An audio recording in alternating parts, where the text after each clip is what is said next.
Your new date is Monday, December 19th, 8 o'clock in the East, just 6 days until Christmas. We should have a CNN countdown clock about that.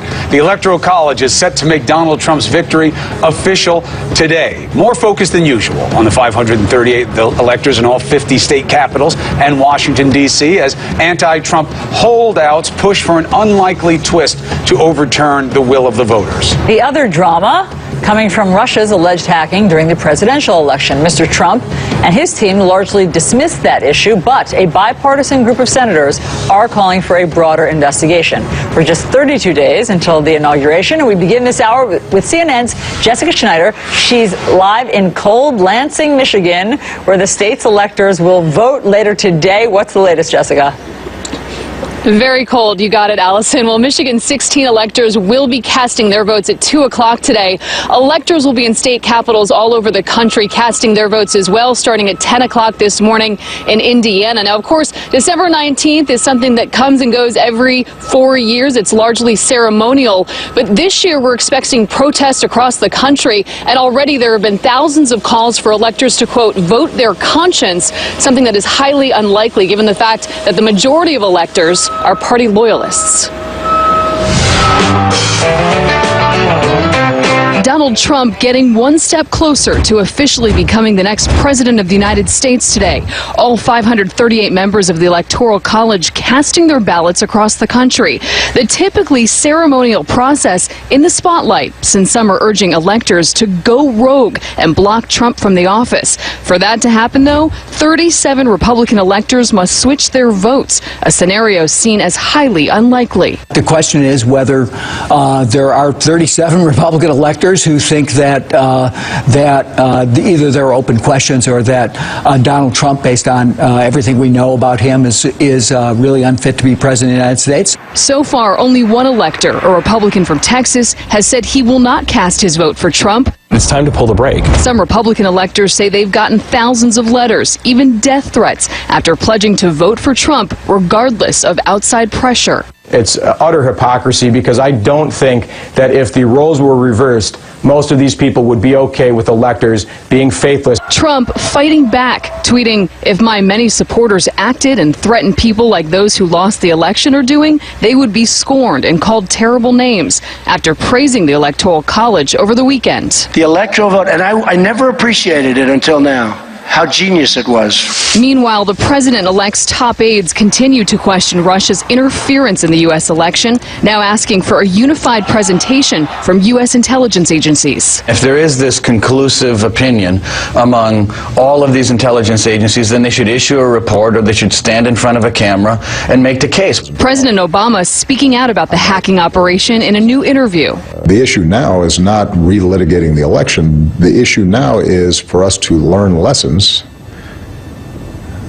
so that we don't have an ongoing situation in every election cycle where you have substantial foreign influence in our campaigns. Team Trump questioning the president's motivation. It seems like the president is under pressure from Team Hillary, who can't accept the election results. 4 bipartisan senators continue to press for a select committee to investigate Russian interference in the election.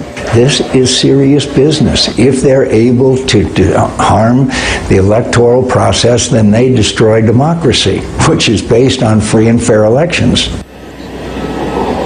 And many Democrats are pointing to the details of those Russian hacks in hopes that it could sway electors. Even the documentary maker and activist Michael Moore is pledging to pay the fines of any electors who go rogue. But of course, 28 states do have faithless elector laws that bind the electors to vote as their state has pledged. And Republican officials right here in Michigan tell me that even if any of their electors go rogue, which they do not expect, they would simply replace the elector for one who would actually vote for Donald Trump.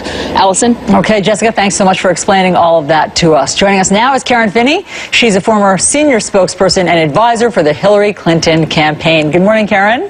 Good morning. So, Karen, what is this day like for you? And in the past few weeks, in your private moments, have you been holding out some sliver of hope that the electors would turn this around? You know, I'll be honest with you, Allison. I take the view more to where I think, John Podesta was in the clip that you showed, which is, and I think where the president is, which is, there are very serious questions about the role that the Russian government, Russian state actors, including Vladimir Putin himself, may have played. And so regardless of changing the outcome of the election, which I don't think to my mind, that's not what this is about. This is about making sure that we know what happened so that we can make sure it does not happen again. I think that's what's more important here. And to this point about some of the electors, I know some of them are suggesting that really the thing to do is to send it to Congress because, the Republican-led Congress, members of Congress could actually have access to some of that confidential material.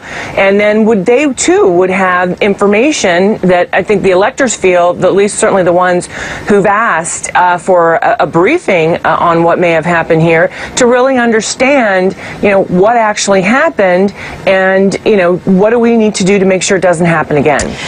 Look, you've heard the Trump team.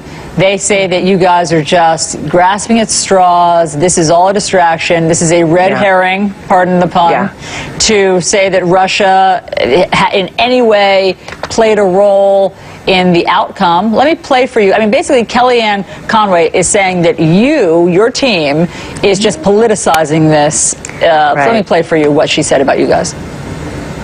It does seem to be a political response at this point because it seems like the president is under pressure from Team Hillary, who can't accept the election results. It's very clear that President Obama could have, quote, retaliated months ago if they were actually concerned about this and concerned about this, quote, affecting the election.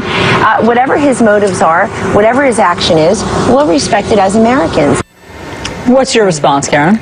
Well, my response is that Kellyanne Conway is a very talented political operative, and I understand why she and the other members of the Trump team are trying to make this about, us sour grapes and not wanting to accept the election results. And again, that's not what we're saying here. And, I find it frustrating. Kellyanne Conway also admitted she herself is not privy to any of the information, the classified information and the intelligence that, when other members of Congress have seen it, it has been very convincing to them. And in fact, Donald Trump, if he would decide to show up once in a while for those briefings, those national security briefings, he too might be more convinced that there's something there's some there that is worthy of investigating. So I understand why they want to cast it that way. And particularly, it doesn't look good for them, all of these various interconnections, potential business connections with the in Russia, with the Trump company. So I understand why they want to deflect from that, but I think there's a point at which we can all as Americans say, if the Russians are trying to, in any way, shape, or form impact our elections, we got to stop it. But beyond that, Karen, do you think, as you sit there today, that Russian hacking cost Hillary Clinton the election?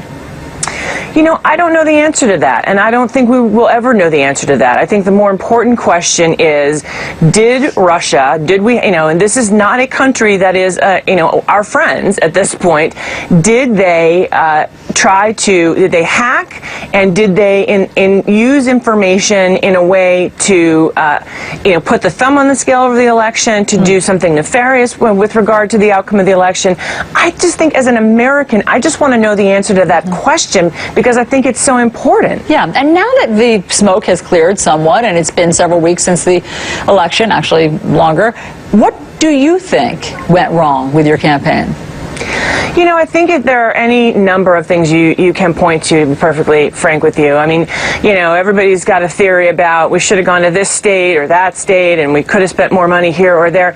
And, as Mandy Grunwald made a great point a few weeks ago, you know what? You're right. Any of those points, I think you could say, have merit to them. I think what's important now, to be honest with you, and this was, part of the conversation, I think that's been so important going forward, is let's understand what happened with regard to, the Russians hacking, because it has real significant consequences going forward. We're not trying to re-adjudicate, what happened in the election, but when we talk about things like fake news that got so bad to the point that a gunman went into a family-friendly pizza place, right? I mean, we know there were certain things and certain characteristics of the nature of this election that have real implications going forward. Personally, I'd like to make sure that we do the things we need to do to rein those things in. And make sure that we understand what some of those currents were, particularly, for example, Allison, some of the currents in terms when it comes to race and gender and, some of what we considered some of the race baiting, frankly, that I think we saw from the Trump campaign. I think that still has real implications for our country and bringing our country back together and moving us forward. Karen, look, the Trump team says that every time that you do that and you look outward to was there possible Russian hacking, was there some level of racism, that it's not the soul searching that is required for how Democrats are going to move forward. But you know what? I think there's two pieces to that, Allison, because number one is there's the soul searching and there's the what do we need to do as a party moving forward. But I personally am more interested in what do we need to do as a country moving forward. And I think that one of the big things that are so important, I mean, think about where we were 8 years ago when we elected Barack Obama, where we were as a country, how we felt about that accomplishment. And so my point is that was a huge moment in the history of our country. So elections also are big moments for us to take a look at ourselves and look at our country and say, who are we? Is this the direction that we want to be going in? Yes, we can do all of the, punditry and looking at, as I say, the various things that we could or could not have done differently in the election. I think that's a slightly different conversation. Karen Finney, thanks so much for your perspective. Nice to have you on New Day. You bet. You bet, Chris. All right, a big and bad situation in Jordan. 4 gunmen who killed 10 people and wounded 34 others. The gunmen are now dead following a standoff with police. Jordanian officials calling it a cowardly terrorist attack. The attackers fired at the police officers at 2 different locations, then moved to an ancient castle popular with tourists. Police finding automatic weapons there. They also discovered explosives, including suicide belts, and a